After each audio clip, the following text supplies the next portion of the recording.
I'm a first verse kind of gal. I get it. Like consistently. Yeah. And I feel like it's like two different types of people. There's like type A people, there's type B people, there's like first verse person, and then there's the second verse person. Like they're two, it's a very distinct type. Yeah. And you are a second verse person. Yeah, guilty as charged.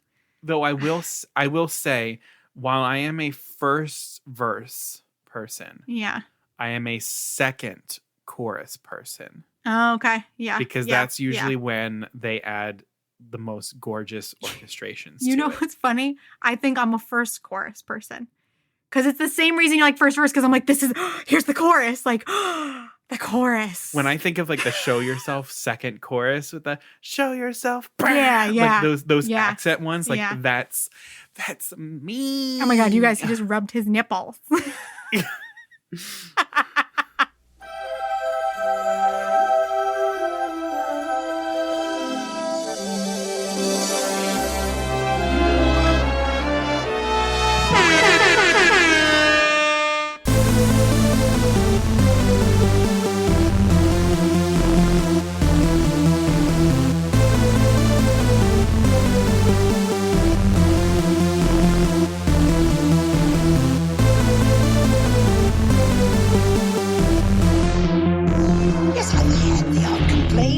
But on the whole, I've been a saint to those poor unfortunate souls.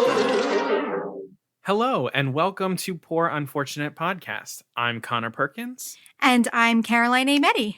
Hello to any new listeners who are joining us for the first time. We are so glad that you are here. While you're here, you might as well just hit that follow or subscribe button wherever you're listening, so that way you get all of our episodes downloaded to your device. And for all of the people who are returning, it's good to be with you again. We love you. We do. We really do. Thank you for being here. And this week we've got a lot to get to. But before we do, as usual, Connor, what's going on in the Disney universe? Anything that the people need to know about? What are you loving right now? I know we're both watching WandaVision now. I have caught up. We're both watching WandaVision. Mm-hmm. It's amazing. It's amazing. And if you say otherwise, I'll fight you on it. Like I just will. Like I've been really proud of myself because I have guessed everything that has happened so far. Like I knew what was going to happen. But the thing that I did not guess was that we were going to get an episode explaining some of the things that we've seen at episode 4. I know. So like if you haven't watched it yet, if you haven't watched episode 4 yet, like go and just watch it now. Do it. It's such so a good easy show. to catch up on too. It's the episodes absolutely just fly by. So yeah. And the episodes are supposed to start getting longer now. Oh, okay. Yeah. I think it's part of the like whole thing where like as it starts in those early sitcoms that it's the run times of the individual episodes keep to the like half hour. And then as we get into more modern decades, that the episodes sort of get longer as TV gets longer. So love it. So yeah, That's if great. you're not watching WandaVision, give it a shot. Mm-hmm. Give it a shot because it's doing some really, really awesome things, like I said in the last episode. Speaking of the last episode, though, that's another thing that I just want to like mention, shout out. Thank you to everyone who has listened and like responded to this last episode. The reception of our previous episode, the Golden Puas, like it's been amazing, and it's been like such a joy to interact with people who have listened to that episode, who have their opinions about things. I'm couldn't have asked for anything more. It was truly shocking and like so much fun. So thank you for listening. Yeah. And for weighing in on who you thought should have taken home the Golden Pua at our first annual Poor Unfortunate Awards. The Muppet Show, all of the Muppet Show is coming to Disney Plus, which is exciting. Oh my gosh, yes. I can't wait. It's a nice balance of how they didn't really announce anything about the Muppets at the Disney Investor Day. Mm-hmm. And now we've got all of the Muppet Show coming. So that'll be fun. Also, if I don't have a lot of details for you, but if you are a fellow performer who listens to this, apparently Disenchanted, the Enchanted sequel, has put out a call for dancers, which Connor and I are not. I am not. I am a mover. Not. We are movers. We so are, if you're a we are movers. dancer, If you think about me and you're like, what kind of show would he be in? Like Les Mis. but yes, if you are a dancer, you should definitely look into that because they are looking. So that means that filming is going to begin, which is really exciting. Yeah. Yeah. Oh, also, I saw Film. this today. Ewan McGregor confirmed, and the crew of Obi-Wan Kenobi confirmed that they are going to begin filming in late spring of this year. So I'm super excited about that. We get Ewan McGregor back. Oh, yay. Obi-Wan. Oh my gosh. One of the best casting decisions I think they have ever made in Star Wars. Yeah. And Ewan McGregor is so many other things to me, but he's forever Obi-Wan. And I love other movies more than Star Wars, but he's just so Obi-Wan to me. Yeah.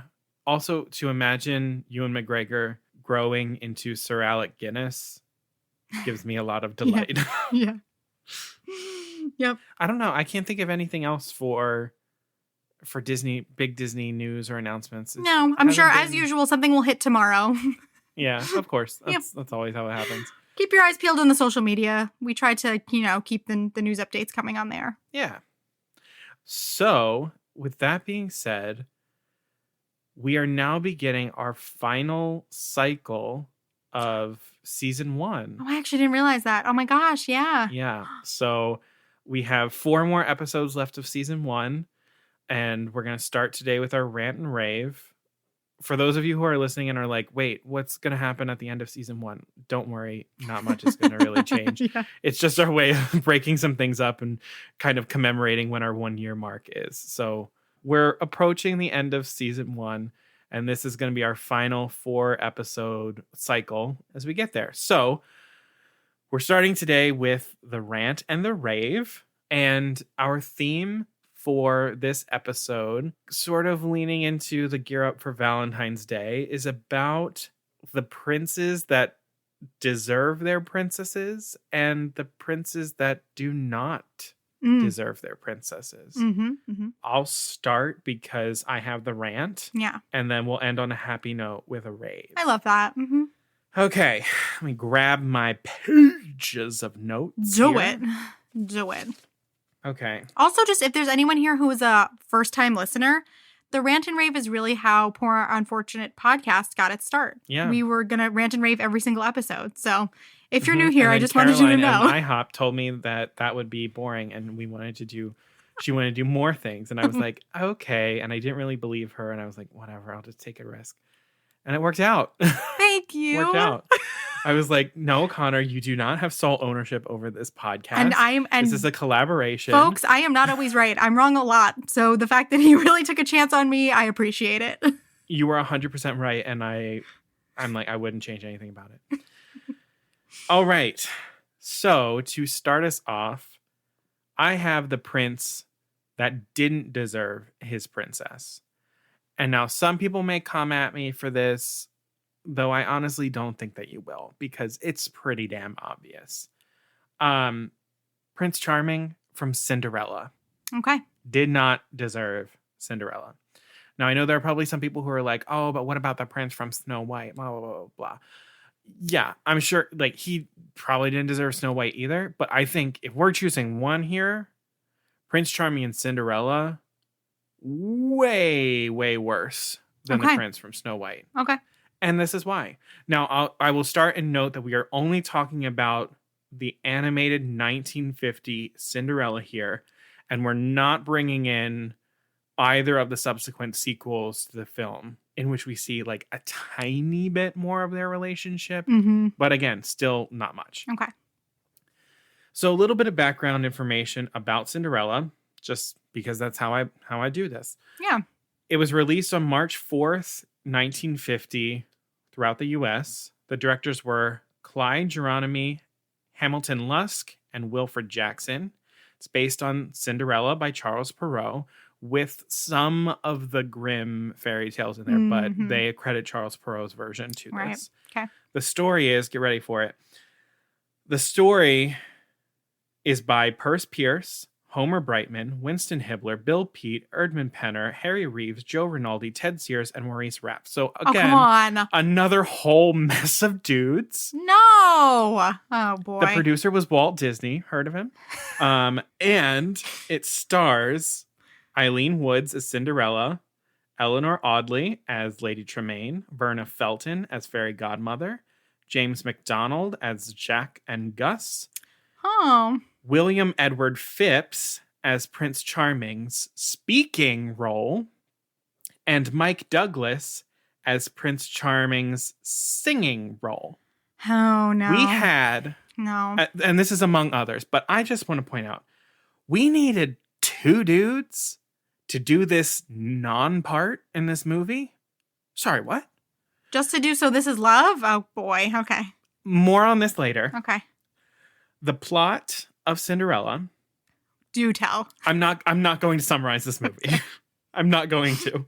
If you haven't seen it, you know the story. Also go watch it because it's a classic. It's literally been preserved as part of the Library of Congress for being, quote, culturally, historically, or aesthetically significant. So do yourself a favor and go watch it. I'm not gonna summarize it. I refuse to. I started to, and I was like, no, Connor, don't. No. It's not worth your time. It's not worth your comedy. It's not worth your comedy. 2 sequels have been made to the animated classic: Cinderella 2, Dreams Come True, and Cinderella 3, A Twist in Time. I need to watch these. I need to watch them. I watched Cinderella 2. I didn't hate it. All right. It's 3 non sequitur stories, so it's a collection. It is? Yes. Oh. The second one. Yeah. The third one is a full blown film. Right. Because that's when Lady Tremaine steals the fairy godmother's wand and goes back in time and creates a spell where the prince loses all of his memories of Cinderella. And I'm into that. That sounds interesting. Yeah. So that's all the background information that you need to know going into my analysis. Mm-hmm. Okay, so first I'm going to start off with some of the traits of Prince Charming. What we know, what we learn from the film. We know shockingly little for a character who needed 2 actors to properly voice him. We really only learn about him through his father, the king's conversations with the Grand Duke, and in his brief appearance at the ball. So based on these conversations, apparently he is a romantic. It's alluded to that he wants a love match in his marriage. In Cinderella 3, we learn more specifically that he wants a marriage like his father and his mother's, which we assume is a good one. Okay. But we don't really know. Okay. We also know that the prince is actively resistant to his duties. This bothers me slightly because we have Cinderella here, who is an angel human who, in the face of real adversity, handles everything with grace. But this man, when he's standing there at his ball, as is his duty as a prince, can't even try and hide his yawn. Mm-hmm. He does it so publicly in front of all of those people. And I'm like, rude. I'm sorry, that's just rude. In any other version of Cinderella that I've seen, when they do that sort of yawn moment, they always try and hide it. I think it happens in the Brandy Cinderella moment. He tries to hide it though. Yeah. But Paolo tries to hide it. Paolo, but because he's trying to be respectful. Yeah. He's trying to be respectful. And this man clearly doesn't have any respect for the people who bother to spend all their money on buying a dress to show up this one time just to make him feel welcome. All right. Yeah, shame. And so that's it. This is the personality that we're working with. Okay. All those dudes writing this story, and this is what we got for the major love interests. So I guess they were working from the Snow White Prince Charming template and just took away anything that could be deemed remotely interesting about him. So now I'm going to move on to Cinderella, because this is about their relationship. Yes, it's about him, but it's also about their relationship. Okay. So let's learn a little bit about her. Cinderella is perpetually hopeful of better things, and in the meantime, consistently approaches every situation with grace and kindness. She cares for animals rather than using them as beasts of burden to help her. Mm-hmm. She clothes them, she feeds them, she gives them her time. Yes, they help her get dressed in the morning. Would she be able to get dressed on her own? Absolutely. But it seems like there's a relationship there. Yeah. They love her and do. they want her to feel special because she goes out of her way to make them feel special. So I'm looking at you, Snow White, who has all your animal friends, and everyone's like, oh, she loves the animals. I'm like, does she? What does she do to take care of them? What does she do? She brings them into the house so that they can work for her, and then they all run away. They like save her in the forest. They warn all the dwarves. They do all that heavy lifting. Does she give them clothes? No. Does she feed them? No. None of that. I never thought about that. No, she doesn't do it. Cinderella sees them as individuals, and she treats them with dignity, however small they may be. So, Cinderella has the patience of a saint. With her stepsisters, her stepmother, with Lucifer. Like, wow. I mean, Oh my she God. could give Lucifer a good kick in the ass and no one would know. And she still doesn't. I mean, she like lets the door hit him on the butt that one time. But like, that's not her with her foot. She grabs her broom and she's about to, but she doesn't. Yeah. She doesn't. Yeah. She doesn't. Because she's like, no, this is not how my parents raised me. She tells Bruno, who is having a beautiful dream about chasing Lucifer. She's like, that's bad. We need to learn to get along with him, even in our dreams. Wow. I don't know if I could do that. No. And what's more, Cinderella, she holds her head high. Again, even in adversity, she is dignified. And she is a lesson in the power of kindness and hope. I mean, what a protagonist for the movie. I know. What an example of a princess. A lot of people sort of give Cinderella the short end of the stick here because they're like, oh, she's just like, they'll equate her to a gold digger. And I'm like, that is not who Cinderella is. She has no intentions of going to that ball to, you know, come away with a marriage. She wants to go there so that she can just feel outside of the world that she's in. Yeah. That's all she wants. She has a dream and she wants to see it through. And she chases it and she gets it. It's like that meme where they're like, all she wanted was a night off and, you know, something nice to wear. That's all she was trying to do. Yeah. Exactly. And the fact that, like, she's a great person and so she gets rewarded during that, like, she gets bonuses on top of that. Good for her. Good things happen in for good her. people. Yeah, there were a lot of people, I think, when Walt was building Cinderella Castle for the Florida project for Disney World, where people were like, oh, Cinderella, her castle. And they were like, why her? Blah, blah, blah. Like, she didn't really do anything. He was like, yeah, all she ever did was have a dream and be brave enough to chase after it. I'm like, yeah, exactly. I'm paraphrasing his words terribly right there. But yeah. So that's Cinderella. So these are the people that we're working with in this relationship. I'm going to try and approach with a little bit of optimism. All right. But I will quickly lose that. So the prince seems very interested in finding a love match, but he's only drawn to Cinderella based off her appearance. He doesn't really have a conversation with her that's witty or interesting, anything like that. He sees her across a room that's full of people. She's in the shadows. He makes a beeline for her, grabs that dance card, sweeps her into the center of the dance floor and the center of everyone's attention. It happens in like no time at all. We see him like kind of talking to her, but we don't get to hear it. We don't get to know what he's saying. We don't know. We don't know.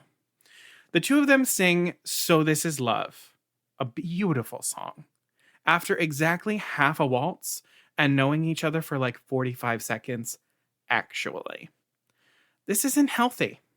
And Cinderella probably needed a good chaperone for this kind of a public event, especially having lived such a sheltered life. So I will put a little bit of the onus on the fairy godmother here, who probably should have been keeping a closer eye instead of been like, hey, go off and bye, my job is done. Maybe she like hangs out a little bit there and she's just like, okay, I'm just going to make sure that no one is like doing anything that they shouldn't and that this girl has someone looking out for her because she's here alone at a party.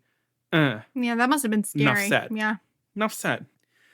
So this attachment, it seems a bit premature, and it's based on dancing and a song. And I fault the prince more here because you could clearly see that Cinderella was not fully in her element. She's like looking around. She doesn't really know where she is. She's in the shadows, blah, blah, blah, blah. And it's his responsibility to guide the conversation. And he probably has prince lessons in small talk at the least. And yet, we don't see any of those conversations happening. we see like the miming of it from afar, from the Duke's perspective, for very, very little time before they are out cutting it up on the dance floor, and then immediately go right outside and sing a song. And then right after they have that beautiful moment in the garden singing the song, we see like sort of a montage of them walking around. I'm hoping that maybe they would talk about life and responsibilities and who they are, maybe exchange a name or two. But I guess it doesn't really happen because Cinderella doesn't even know he's the prince. Yeah. She didn't think that the guy she was talking to was the prince because she's like, oh, I have to go. And he's like, no, you don't. And she's like, no, I haven't met the prince yet. And he's like, wait, what? And then she gets away. She doesn't even know he's the prince. I mean, that's not starting off on a very good place. But like, he wants to be loved for who he is, not his title. I'm sure he does, but clearly he doesn't, divulge anything really about who he is. He just sort of talks about love in, the sort of ethereal sense here. All right. I just don't feel like he's particularly forthcoming. They could have written in just a little bit of dialogue here, just so we can know a little bit more. But literally, So This Is Love ends, and then midnight starts happening. Yeah. And he's like, don't go. And I'm like, you don't know her name. I can't. The prince mentions nothing to her about his short-tempered, violent father. Is this a gene that runs in the family?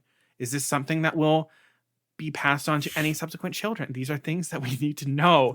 We don't learn about. I know I'm sounding crazy, but this is where my brain went when I was watching this movie again in preparation. I was like, this father is really, really violent. And we don't really know. He gets red in the face a lot. Yeah. He tries to like kill the Duke with a sword. Yes, he does.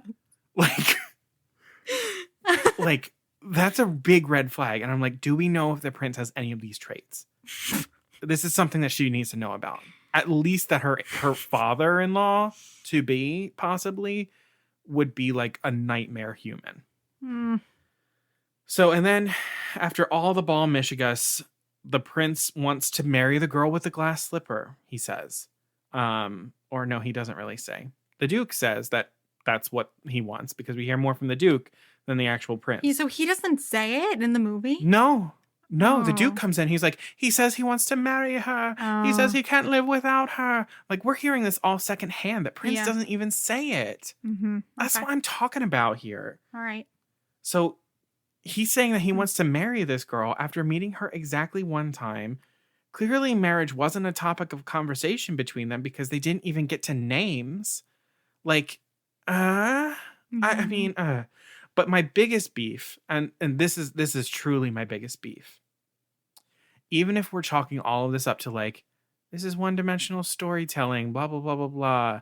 It's sort of like we're dealing in ideas and things like that. He doesn't chase after her.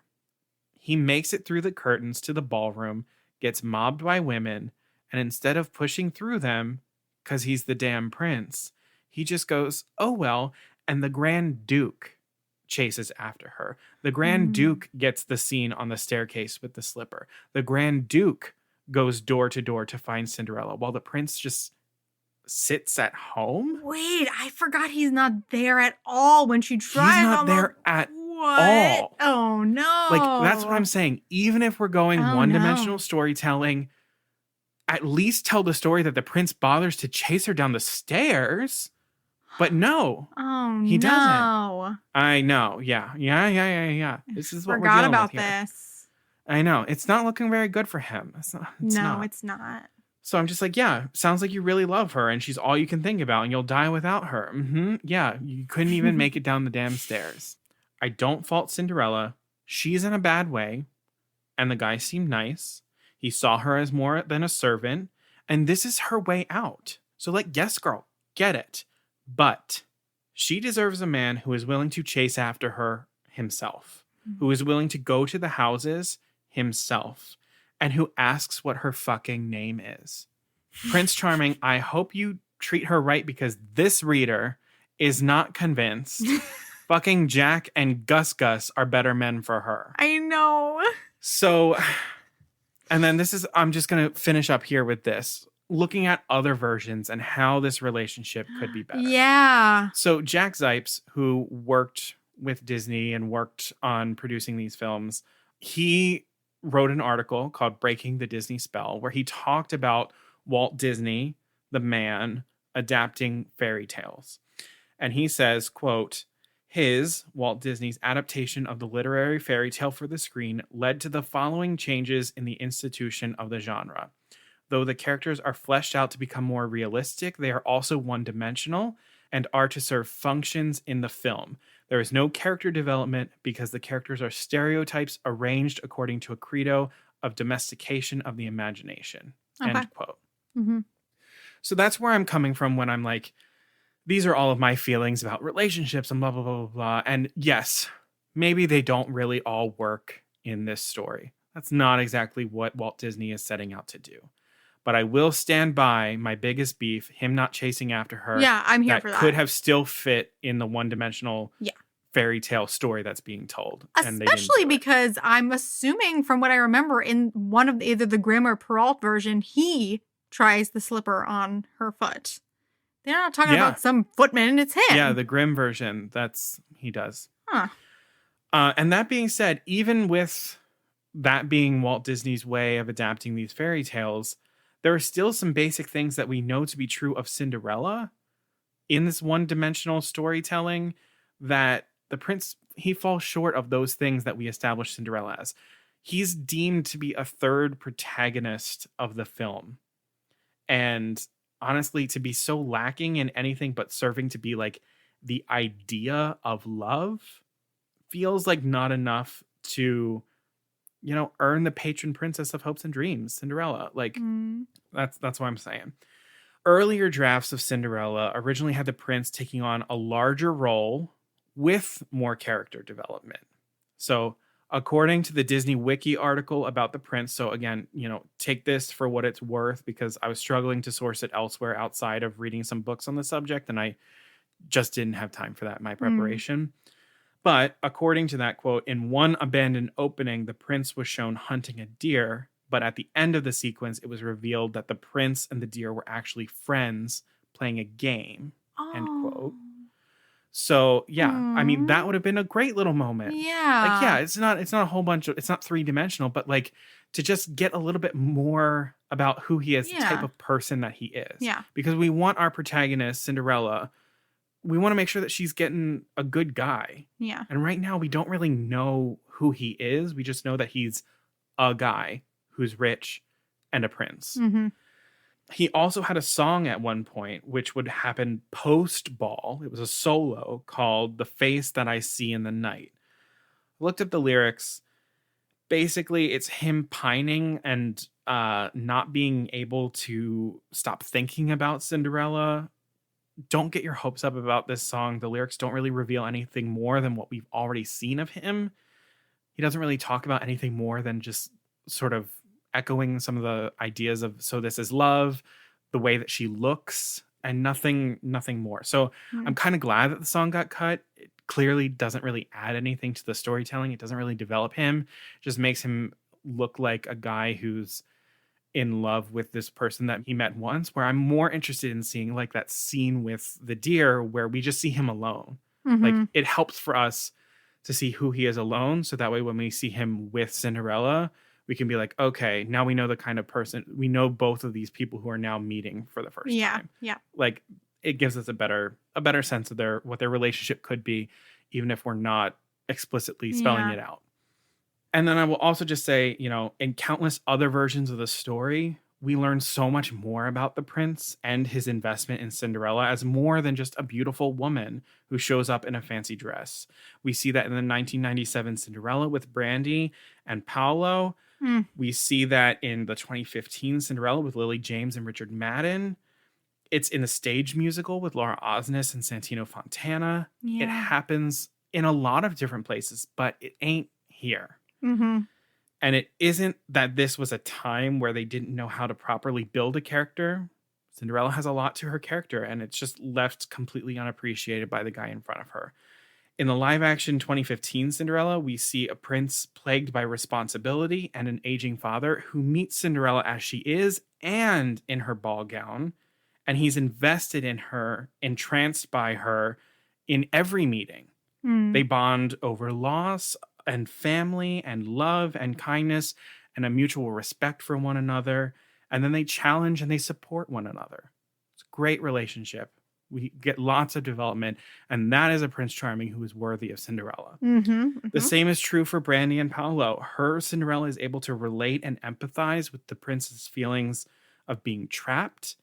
And she is able to impart a perspective of love and of the world that is important to his rule that he takes to heart, and it makes him a better man. Love them. So ultimately, the prince is a great character. There's so much room for depth here. There's so many ways in which we can sort of flesh him out, but in this version, in Cinderella, the animated 1950 film, he gets a fucking terrible presentation in the film compared to others. But this is who he is, and we didn't skimp on any other character development, so he's subpar, and I don't think that he's worthy of our Cindy. My best wishes to both of them. I hope that he is a good person. Where I'm coming from here is there are just too many unknowns about him and too many things that I do know about Cinderella. Okay. And I think we can find a better match for her. Or at least someone who we know a little bit more about. I need him to have come and tried the slipper on her. I can't believe he doesn't do that. No, he doesn't. The Duke has more of a speaking role in this. I was going to say, now that I'm thinking about it, I was going to say the prince, how many lines does he have? Not many, right? Like, woo, he's like in Aurora territory. His only dialogue, this is why it really shocks me that there are two people who are voicing this character. His only dialogue is in after the stroke of midnight. That's the first time we hear him talk. The first time that we actually hear the voice of the prince is the singing voice. Like we have more scenes with the king. Yeah, we really do. That's so odd. I mean, the fucking like little steward guy comes to the house with the shoe. There are two men there trying on these slippers. Neither one of them is the damn prince? No. Oh, no. Yeah, no. Okay. No. All right. I love the way the 2015 version does, where like he's kind of in hiding, patrolling, making sure that this is being done right. I'm like, ooh, we love an incognito situation here. And then when he sees it's her, he marches right on in. Yeah, he doesn't need to try on the slipper. Yeah. He knows who it is. And Paolo he's seen her. Travels all around the kingdom with Lionel. Yes.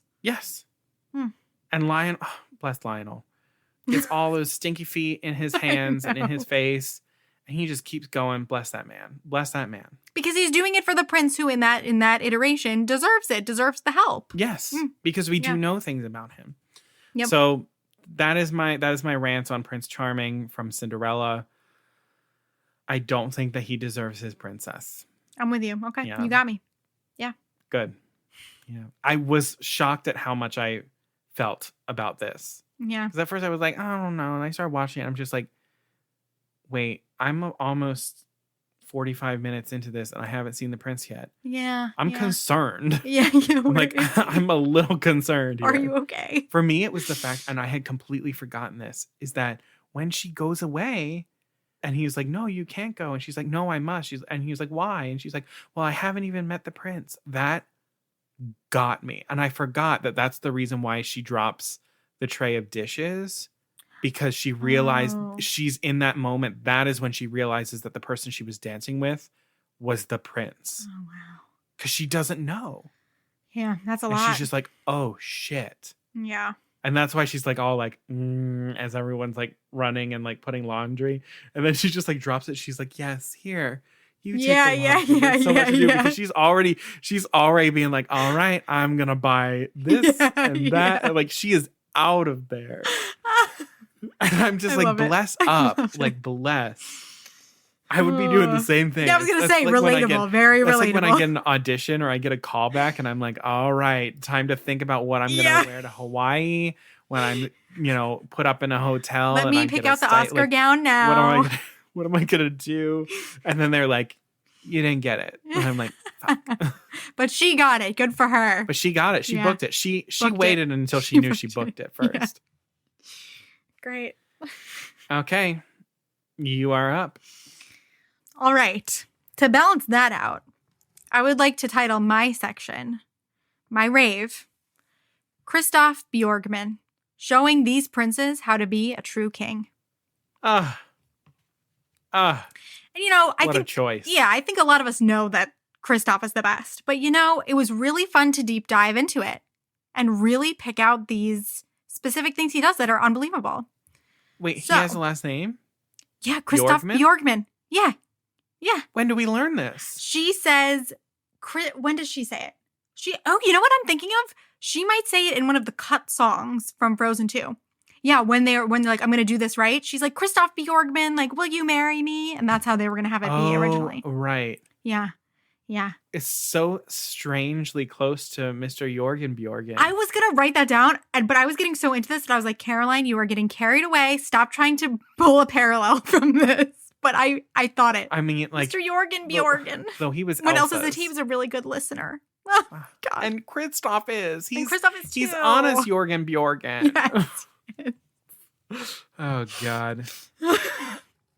So quickly, Proceed. I am not going to give you the summary of Frozen either, because really, I don't think you could be here and not know what Frozen is about. But quickly, Frozen was released November 22nd, 2013, directed by Chris Buck and Jennifer Lee, screenplay by Jennifer Lee, and story by Chris Buck, Jennifer Lee, and Shane Morris, with the score by Kristoff Beck and songs by Kristen Anderson Lopez and Bobby Lopez. Based on Hans Christian Andersen's The Snow Queen. And an interesting thing about the development, Chris Buck's initial inspiration for making an animated version of that story was, quote, to do something different on the definition of true love. And, you know, although that ultimately meant exploring how the bond between sisters is true love, I really think that approach is what helped the love story between Kristoff and Anna develop so very tenderly and beautifully. Yeah, I would agree. I think we don't usually see in Disney stories that, like, a romantic love as secondary. We don't get that. And he doesn't mind it. And we're going to get there He too. doesn't. He doesn't. But anyway, Frozen 2 was then released exactly 6 years later, and the creative team pretty much remained the same, except the story now had a few more contributors. No more Shane Morris, but both of the Lopez's and Mark E. Smith joined in on that. All right. So, first of all, I want to start off with, in Frozen 1, what Disney does right with Kristoff. Number 1, in the development. Okay. So a lot of his development is very dependent on where they decided to go with Anna. And I love that. I love that the male love interest is so dependent on what happens with our female heroine, one of them. So at first, they were going to have Anna's developmental journey be from her starting off as being like codependent, they described her as, and kind of like dysfunctional and like not able to form like good relationships. But then they were like, no. We want something, that's not it. They did a little bit more tweaking with the sister storyline. And then they're like, no, her journey is the evolution of her ideas about love from being youthful to mature. And then who better to be like the pot of gold at the end of that rainbow journey than Kristoff? And here's why. All right. So also, if you don't, you know this, but Kristoff, so he is an ice harvester. He was raised by trolls. His best friend is Sven the reindeer, whose company he prefers to that of humans at first.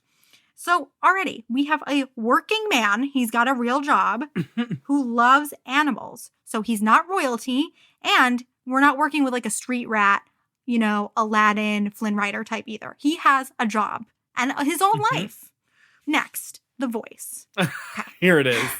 Here it is. We've arrived. I've said it already, so it's like not new I was news. wondering how long it was going to take us for it, because I was like, she didn't mention Jonathan Groff yet. Listen, I know I've mentioned him on the podcast before, but honestly, like, loving Jonathan Groff is just like a personality trait for me at this point. So couldn't hurt to mention it again. He's perfection. He's perfection in everything. He's perfect in this. But also, I think a wonderful thing is that we've got diversity behind the microphone that we need more and more of, which is having an out gay man play a heterosexual Disney prince, quote unquote. But more than that, Jonathan Groff talked a lot of, like in his interviews, especially after Frozen 2 more so, but about it really mattering what young children see in these animated movies and the type of relationships we set them up to expect. And so having an actor who that matters to, you're going to be on the right track. Yeah. Then Another thing that Disney really did right that I love is the design of Kristoff. He is a different body type than we usually see from the male love interest. He doesn't have a tapered waist. He doesn't have like six-pack abs as far as I know. He's like a burly mountain man. His hair is not coiffed. He just is who he is. He's also smelly. Yeah, and I love that. We can be lovable and perfectly imperfect. Like, we don't start this off pretending that like he farts rainbows and he's perfect. Like, no one would ever dare to be like, Prince Charming, he smells. Yeah. All right. So this next section is, what does Kristoff do that makes him, as they would say in Cinderella, so eligible? So I would like to call Frozen the beginnings of a dreamboat. Yes. So one of the great things about Kristoff is his upbringing, okay? So he's been harvesting ice since he was about 8 years old, alongside grown men. So talk about him having a work ethic and like a will to survive and determination. That's great. Also, right up in, before we meet Kristoff, one of the first things we find out, he's got a lot of trepidation about love and about people in general. But instead of letting that shut him down, he, like Anna, allows his ideas to grow and evolve. And that's what makes them one of the reasons they're a perfect couple. But again, more on that later. Here are things in Frozen that I think just make Kristoff a hottie. Oh, Let's just start there, like more, simple things. Number one, his relationship with Sven. It's amazing. You were talking all about Cinderella's relationship with animals. It's amazing to see a man have a close and loving friendship with animals. It's not only adorable, but like you were talking about, it's a trait that's normally reserved for female characters. Mm-hmm. Forest creatures are like a princess thing. There is a borderline moment of like, is this treading in some waters that are like not healthy? In terms of like giving voice to the character. But wait, here's my thing though. I actually think it's actually a really healthy sign. So like, okay, so he uses Sven as like his unofficial like therapist, journal, puppet kind of thing, which might be a little weird. Conscience as well. Okay, but here's what he does. Sometimes he straight up asks Sven for help with things that he's not good at. He can own up to that. That's healthy. Being able to like learn how to turn to other people or other animals when you need help. That's great. Sometimes, men don't feel okay asking for help. He does. Sometimes when he speaks as Sven, he makes Sven criticize him. And so I think this is a super healthy way of like him having a release valve for all of this self-doubt that's probably filling his head pretty often, not helped by the fact that his very loving troll family is also very critical of him in extremely passive-aggressive and embarrassing ways. So I think, the skill of knowing how to keep your own sanity when there aren't a lot of other people around in isolation, this past year is proving that to be a very extremely attractive skill for a man to have. Like, he's got Sven, he will be okay. He's not going to go crazy.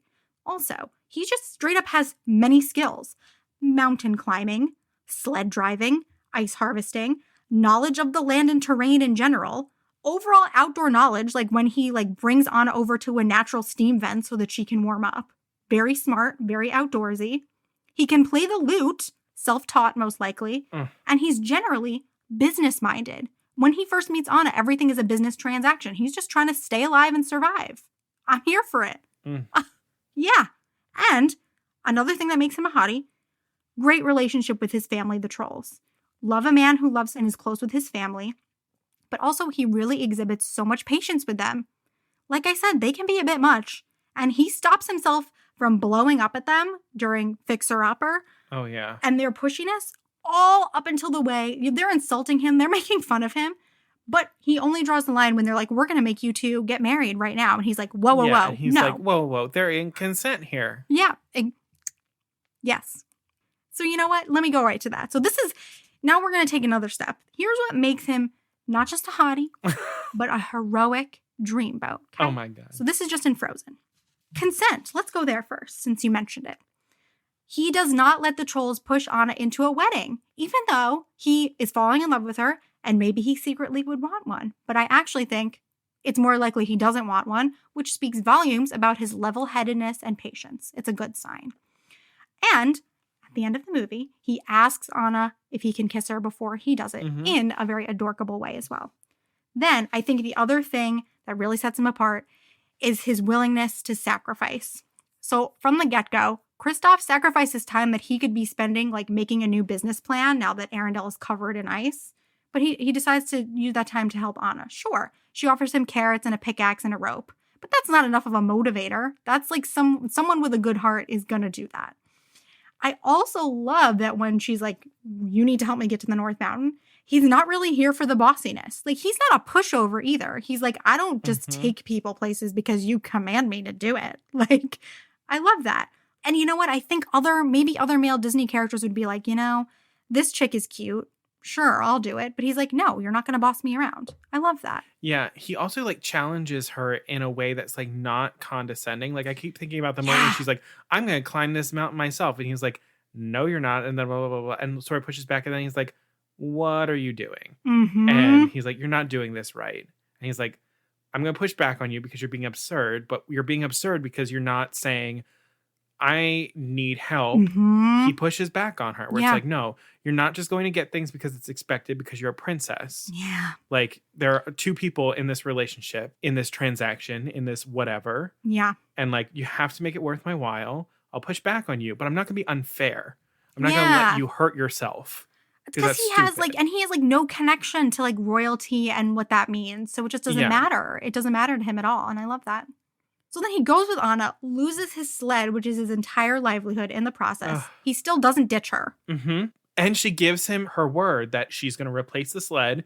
And he's like, I'm not a person who usually takes people at their word because I don't trust people, but I will trust you. He grows. Even if he is sticking with her because she promises to buy him a new sled at the end of all this, I find that very trustworthy. He's still business-minded. I'm here for that. That is fine. But then later on, he risks his life for Anna several times while also watching her nearly lose her own. And despite being in love with her, continues to risk it all to return her to Hans, who he believes is her true love because she said so. He takes her at her word, despite the fact that, he's got a little bit of judgment that, they just met each other. But she said it, so he's like, I have to bring her to that person that she says is her true love. He doesn't think he knows better, even though he has feelings for her. So love, like the lovely thing in Frozen is Anna's willingness to sacrifice for Elsa. But we've got the little, subplot under that of how much Kristoff is willing to sacrifice for Anna as well. So before we get into Frozen 2, which is when he really blossoms into the perfect man. Shines. I would just like to point out, in Frozen Fever, Kristoff is already a natural part of the family, which, maybe I'm talking personally. For me, that is ideal boyfriend behavior. He also just lets Elsa have the day with Anna while he stays behind to prep the courtyard. And he's just an expert at letting the sisters have their own private relationship. And he's, not Mr. he's not good at decorating, baking. That's not his thing. But he doesn't complain. He just figures it out. And he doesn't use ineptitude as an excuse. He's greatly outnumbered by all these snow geese, but still manages to stop them from ruining the party. And then, right at the end, he is loud and proud about telling Anna that he loves her in front of everyone. Thank you. And then, we don't see a ton of him in Olaf's Frozen adventure. I love, though, that Kristoff, despite being an orphan in his own way, just like Anna, he has adopted what we can assume is a troll holiday tradition of celebrating Flemingrad, the fungus troll. This shows us that Kristoff is not only open-minded and adaptable to other traditions, but he carries it out as his own thing. He's in the barn with Sven cooking up soup, truly unbothered that he's doing it by himself. He's used to it. We love an independent man who enjoys his own company and likes to cook and do his own thing and let everyone else do their thing. And when everyone else leaves the party before it happens, he stays and he shares his tradition with them. Because he's like, these ladies want some traditions. Something, everyone left, so I will give them mine. Yes. Whether or not they want that is a different story. And again, I will offer it. He's enthusiastic, but not pushy. They seem not interested. He's like, cool, I'm just going to go make the soup in the barn. It's chill. Yeah, and if they want some, they want some. And if not, I'll eat it. Yeah. And so, once again, the rest of the featurette goes by, and Kristoff takes a little bit of a backseat to everything that's going on with Anna, Elsa, and Olaf. But of course, ever reliable, he's in the forest looking for Olaf with everyone else at the end. And again, lets Anna and Elsa have their private moment with Olaf alone. He does not butt in. He is not overly attached. He's got we're setting up an extremely, in therapy terms, secure attachment not an anxious attachment at all. Leading to... Because he recognizes that they need a relationship with each other the way that he needs his with Sven. Yeah, that probably is why he understands it. Yeah. There you go. That's why the Sven thing, I'm like, healthy. Good sign. Good sign. A little unusual, but healthy. Yeah. Yeah. I'm with you on the healthy. I've come around. I love it. Love it. Yeah, because it's, you know what? If I met a guy like that at first, I'd be like, that's weird. But, you know, I'm learning. I'm learning not to judge. All right. Frozen 2. Here we go. What I like to call Birth of a King. Oh, help me, Jesus. So the main thing that Disney does so right, obviously, in Frozen 2, is Kristoff finally getting a song, Lost in the Woods. So not only was it time... what a song. Yeah, like, it was time for Kristoff to have a moment, but it was also time for Jonathan Groff to get to sing a full song, okay? We all know this, but the great thing about it, beside it being catchy as all hell, is that it falls into, you know, traditional Disney female love themes. I want you. I feel lost without you. Like, do you love me? I love you. Kristen Anderson Lopez talked about this being a unique way to show a man's feelings. And she said, men being able to sing an I Want song is very hard. Unless they're orphans or new to the country saying, I'm not throwing away my shot, it's very hard to have a man sit down and be like, here's who I am and here's what I want. And Kristoff just really lets it fly. Yeah. So that's the main win in terms of production. But Kristoff really takes it to the next level. And I would like to credit a lot of this section. There's a fantastic video on YouTube. There's a channel that's called Cinema Therapy, where a filmmaker and a licensed therapist break down relationships in films. And this that's awesome. Therapist was in love with Kristoff, as he should be. Amazing. So number one, I think what Kristoff is doing so right in Frozen 2 is the proposal. From the start of the movie, Kristoff knows he wants to propose. And throughout the film, he pushes forward with the plan, despite his fears that he won't be doing it the right way, and despite a million different things going wrong. And I love that his main want and motivation in this movie is to get engaged. Men can want that too. Like, one of the things that I hate is those cake toppers that people put on their wedding cakes of the bride dragging the groom. Oh, I hate that. That makes me sick. There are a few things that I hate more than those. And so it's like, yeah, he wants to get engaged. He wants to get married. Thank you. Then, when he tries for one of the big reindeer proposal that doesn't end up working out because Anna is not there, the first thing when he starts to make his speech, the first thing he lists about Anna first are that she is feisty and fearless. He's not like, you're beautiful, you're sweet. No, feisty and fearless. Correct. And then when he finally, spoiler, at the end of the movie does propose, it's perfect. Mm-hmm. He says, this is the perfect proposal. If anybody needs help, this is literally all you have to say. He says, you're the most extraordinary person I've ever known. I love you with all that I am. Oh my gosh. That's it. It's perfect. Yeah. It's perfect. Simple. In the moment. I mean, that's perfect, but he also has that great line where he says, my love is not fragile. So, coincidentally, that's the name of my next section. Oh, here we go. Yep. So, my love is not fragile. So, throughout the film, Anna strangely seems a little insecure about their relationship. Like, when Kristoff says, like, you know, in any other situation, this would kind of be a romantic moment. And she's like, what do you mean? Like, if you were here with somebody else? But he's never given her a reason to feel that way. Meanwhile, she literally leaves him behind without explaining where she's going. And although he's upset, he's still all in. He just is like, okay, I'm going to wait for a sign that you still love me. Meanwhile, she's the one who's like fretting and insecure. I'm confused. And he is just there to catch her when they meet up back up again when she needs it. He doesn't feel like she owes him. He doesn't need an explanation. And I can admit, if I were him, oh my God, I'd be pissed. I'd be sulking off in the middle of the forest. Would. Oh, I'd be so mad. If someone left me. You'd be texting me. You'd be like, what is this? I'd be like, he left me in the woods. In the woods. It's over. So then, when she apologizes for everything that's gone down, he says, my love is not fragile. And the great thing about it is, like, that's not just words. Like, everything that he does is backed up by that. Mm-hmm. It is words and actions. And that's what's important. Yeah. Because also, what happens even right before my love is not fragile is Anna running from the giant rock giants, and he sees that she's like in danger. She might be above her head. He flies in there with Sven. he grabs her, puts her Say on it. Sven, Say it. and he says, "What do you need?" So this was a cool thing that I learned from this therapy video. There's a therapy term for that, which I love. Okay. So that is called shelving your agenda. It was coined by John Gottman. He's a big like couples therapist. I've read so much of his stuff, so this is very exciting to me.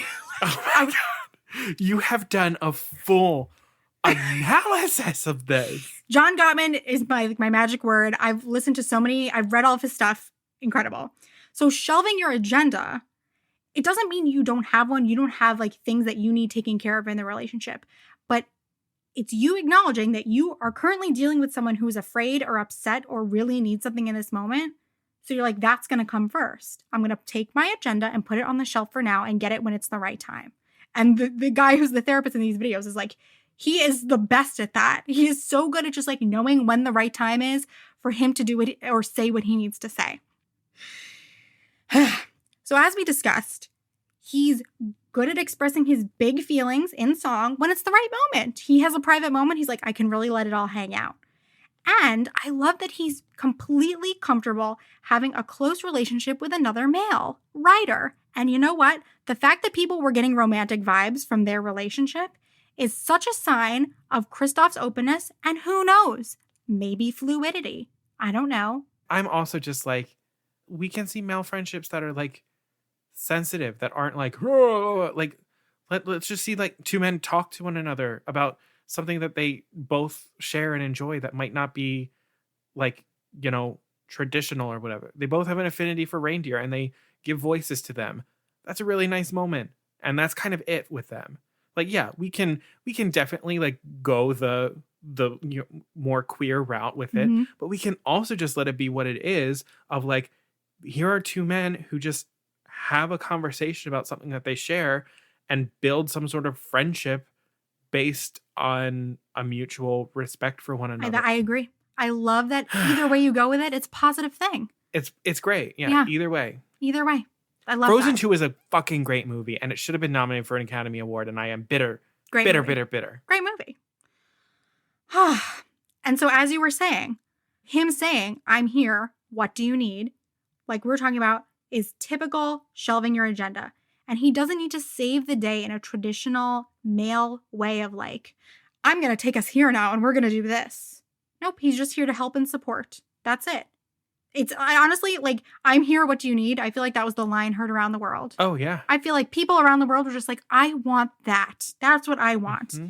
And then she literally goes to get to the dam and he says, you got it.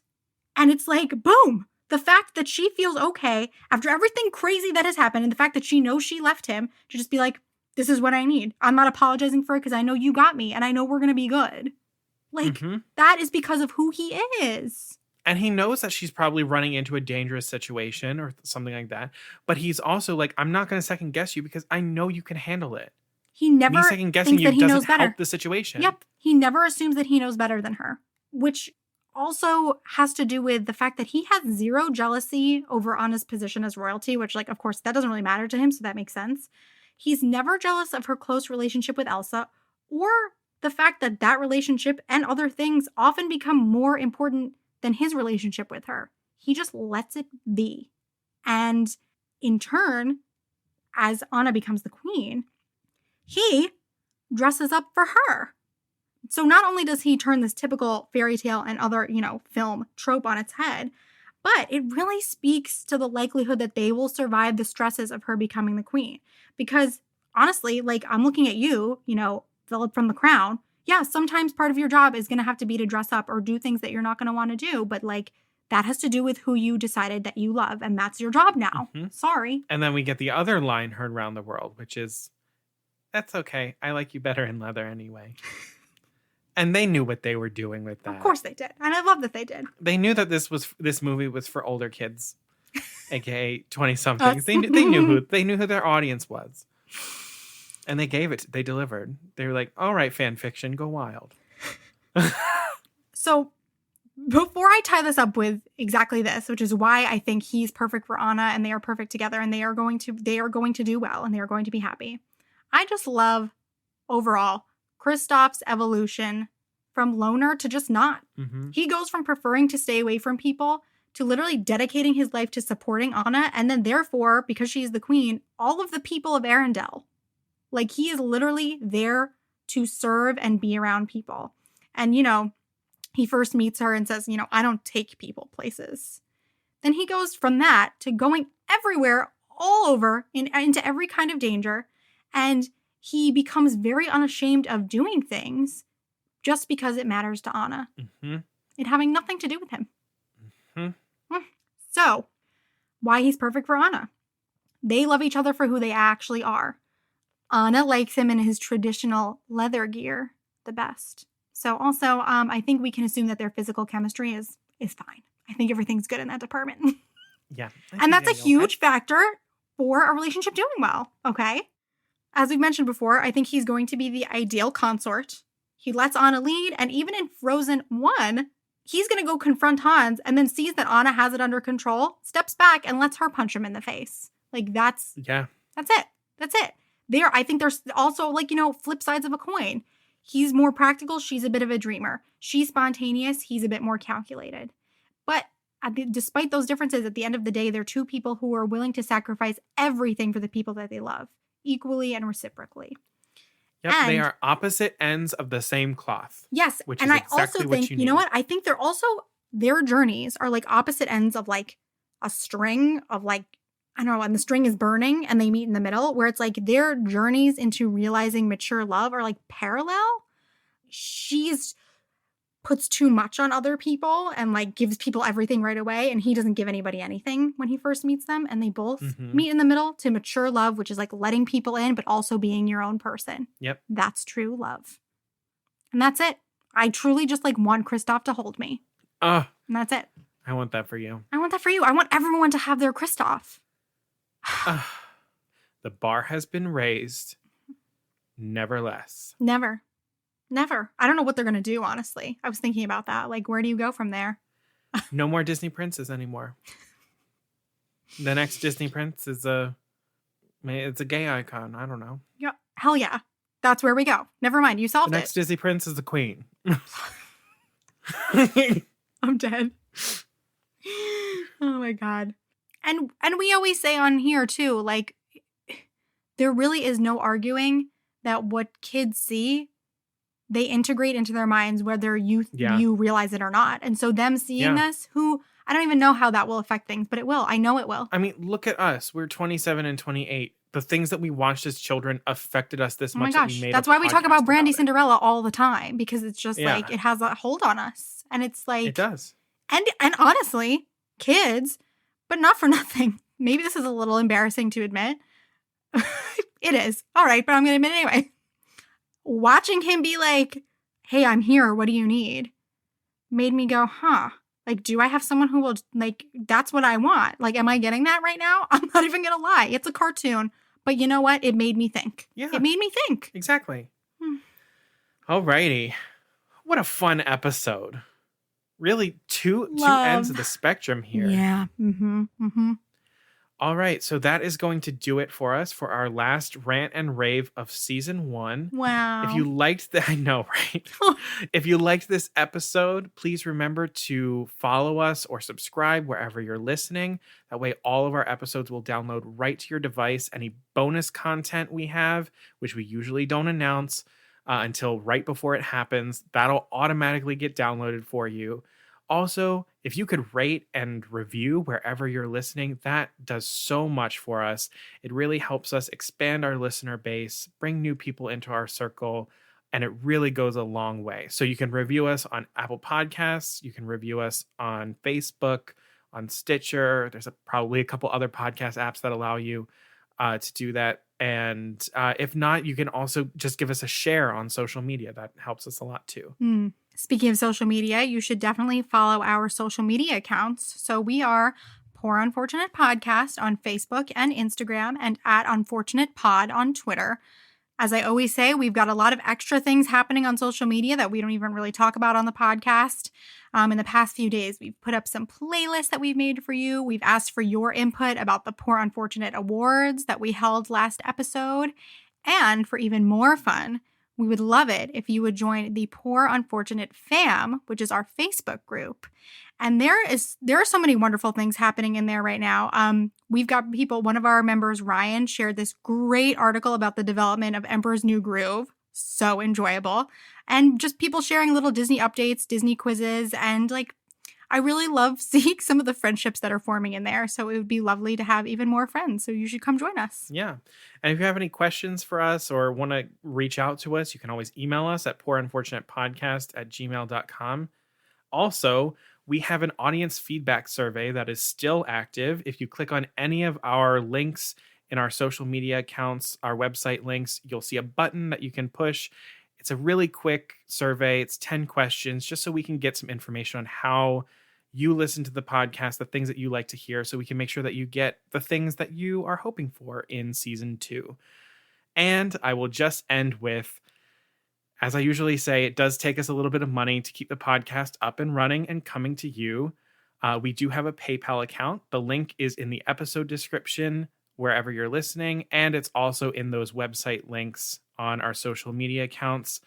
Truly, any amount that you might be able to give us really goes a long way. It can be $5, it could be $10, it could be $1.